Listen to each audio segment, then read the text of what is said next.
What's going on, guys? So today we're going to be installing a Dynojet PC5 on an 07 LTR450. As you can see, I'm already a little bit into this project, but not really into it enough to where it wouldn't make sense for anybody installing one of these. So to start, you'll need to take off your tank plastic and your seat plastic. Again, pretty self-explanatory if you've done anything like work on your quad before. What you also need to do, just to make your life a little bit easier, and my kind of general rule of thumb when I like to work on stuff, is just take off all the plastics anyways, but take off the front fender. If you have a headlight, I would imagine take that off too. Maybe you don't have to with a headlight. My quad doesn't have one anyways, so you'll need to access this area right here and actually access that white plug in here. It might have a boot over it. I already have the Yoshimura Cherry Bomb in this quad, so I won't actually be doing anything there, but your PC5 kit will come with this. This is a rev expansion plug, and it will plug in to the 6-prong plug that was for your headlight. It is that white one right there in my quad's case. It's the bigger of the two plugs that's right there. In this video, we're gonna go over where to put the Dynojet, where to put the plugs, where to put your ground, and then once I get done explaining all that, I'm gonna tuck the wires. I'll take another little clip showing you how I tuck the wires, make sure everything looks good, make sure everything is not gonna get damaged on riding, and going forward. So, nevertheless, I have my Dynojet placed right here. It's pretty much where the picture showed. I am not a fan of the Velcro that it came with whatsoever, so I'm going to take that off, the Velcro, and put my own Velcro on it. I like using, there's like this really nice Velcro that the local hardware store has that'll hold like 10 pounds, so that'll feel like it's solid. As far as the plugs go, I've already got on the Dynojet wires, you'll see 4 plugs. 2 of them plug into the quad, 2 of them plug into the stock plugs. An easy way to tell what goes where is when you undo the stock plug up here by your gas tank, you'll see a blue inside. When you look at your Dynojet plug, you'll see a blue inside to this one that I already have plugged in. So there's a blue inside to this plug, just like there is on the stock plug right here.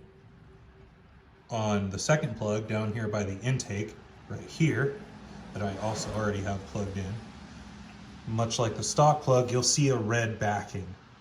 Okay, pull my phone back a little bit. You see a red or orange-ish type backing on the back side of the stock plug, which is the one on my finger here. It's the exact same on this plug. So orange is down by your intake right here, blue is up more closer to your tank. And what I'm gonna do now is put my phone down. Another good way to tell what goes where is you'll see 3 prongs. It's a little blurry on my phone here, but you'll see 3 prongs in there. That's gonna go to your 3 prongs in here, which leaves the last plug being this guy to go into here. Another good way to look at it is, okay, if that is the main plug, the wire is coming out of here, this is gonna go to the plug over here, and that plug that goes down to your main one travels back up into this plug, which means this one goes to here. So it's really just a simple thing of chase your wires. This one, this plug, stock fitting or stock plug. This one goes back into this cord, which comes into this one and plugs into here. You can't mess them up because this plug right here cannot plug into this one and vice versa. So it's pretty self-explanatory on where it's gonna go. I'm gonna get those plugged in right now. Then we'll go on to running the wire down to the ground for this guy, which will be going right here, but it's just sitting there. So I'm gonna get the plugs plugged in, And then on the next little part here, we will very easily run this wire down the main wiring harness, which is this guy, get it plugged in to right here. So off to the plugs. Okay, so I have my plugs plugged in. Make sure that they clip. This one, you want to make sure that it goes in all the way. You might need to pinch your outside little fittings there to make sure that goes all the way in.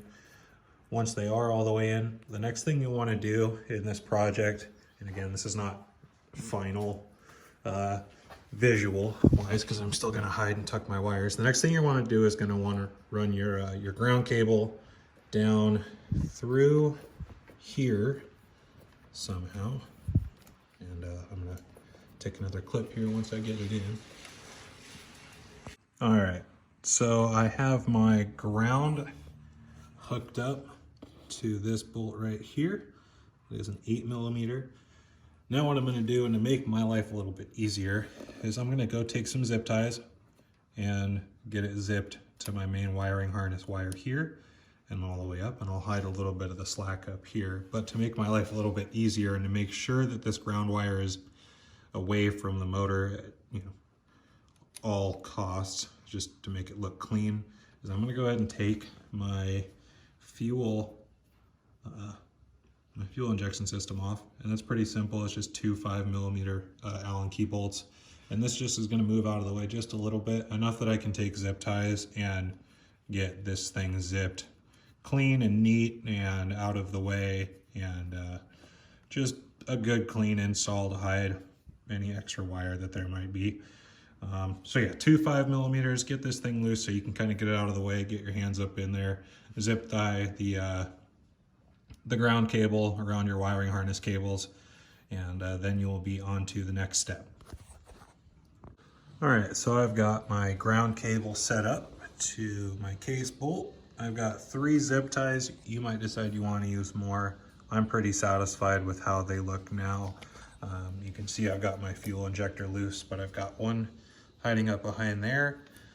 So with the exception of clipping the extras off the zip ties here, this part of the project is done.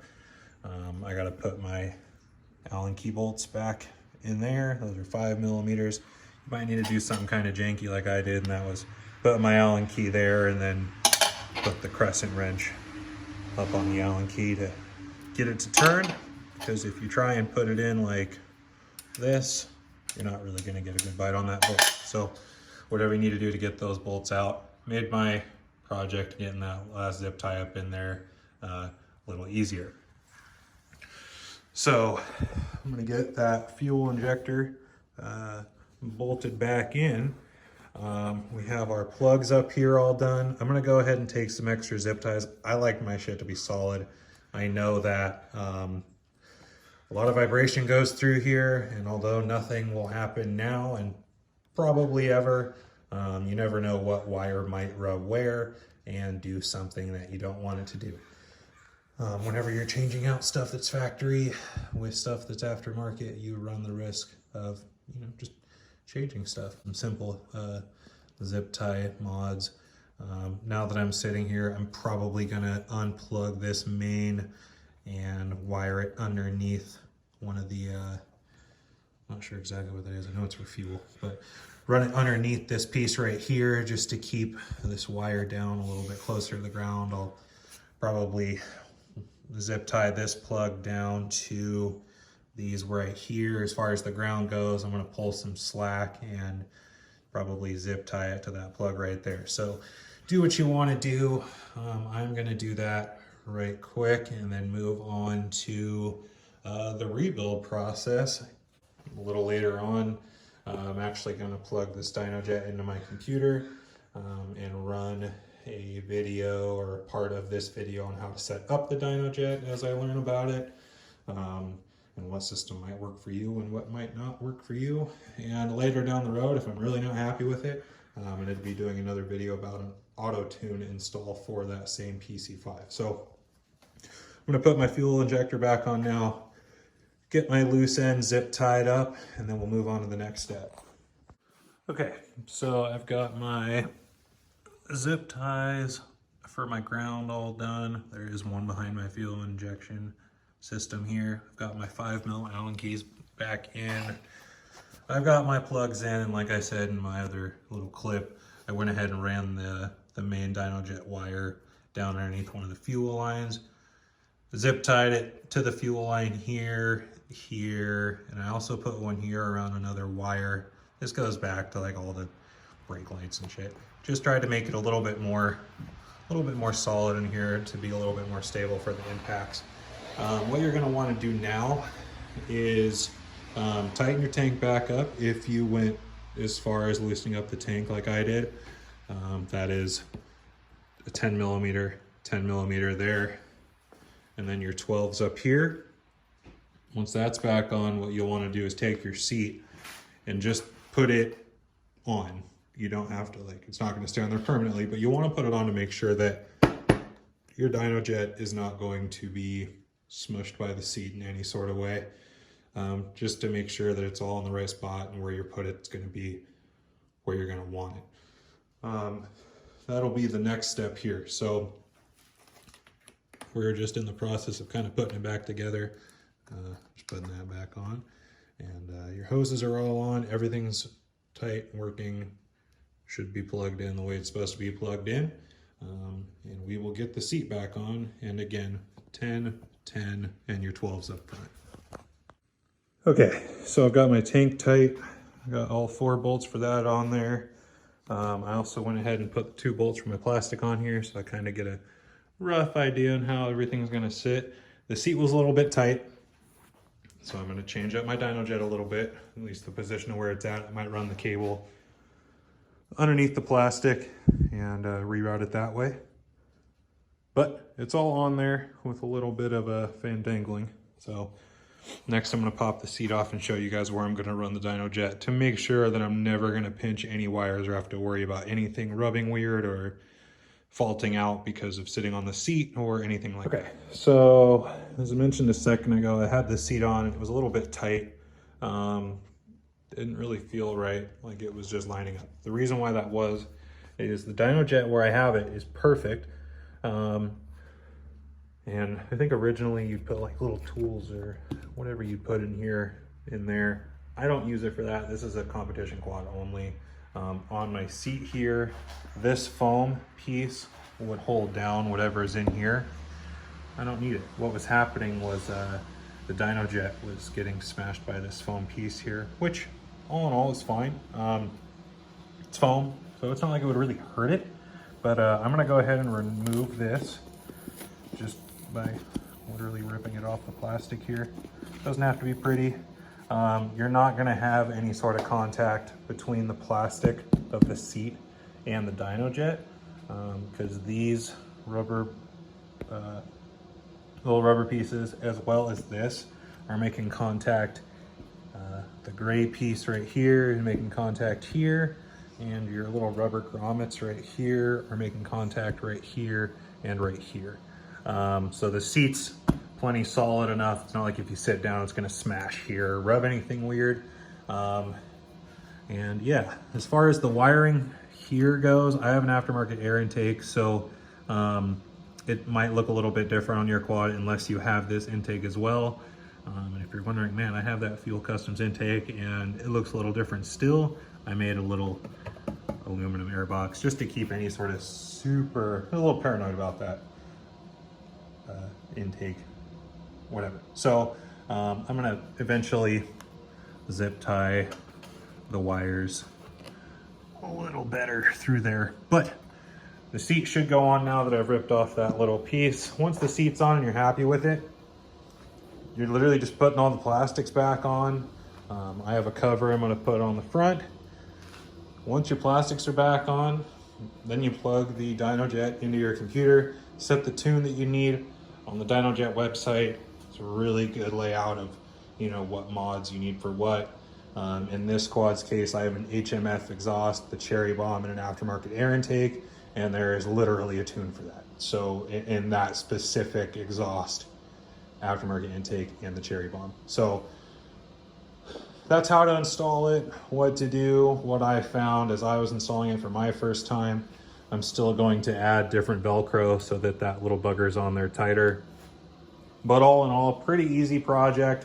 This is my first time ever installing one on a quad, or at all.